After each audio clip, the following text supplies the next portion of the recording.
The chairman of the U.S. Joint Chiefs of Staff is meeting with South Korean leader Moon today. What do we expect from those talks? Do we get some progress?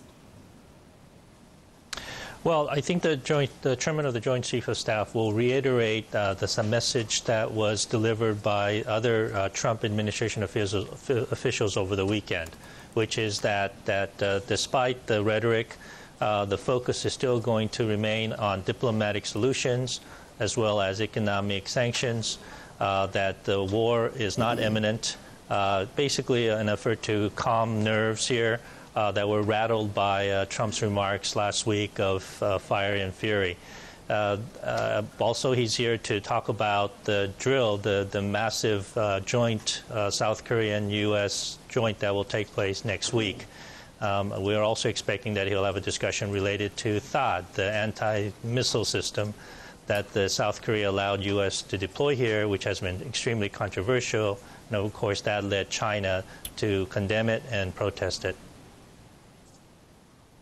Peter, you are Bloomberg's bureau chief in Seoul, and as such, you have your finger on the pulse of that country's relations with the U.S. How are they right now? I mean, are South Korea and the U.S. on the same page as far as Donald Trump's response to North Korea? Well, they were, and they probably still are. However, his off-the-cuff remarks, whether they were planned or not, last week clearly unnerved the officials here.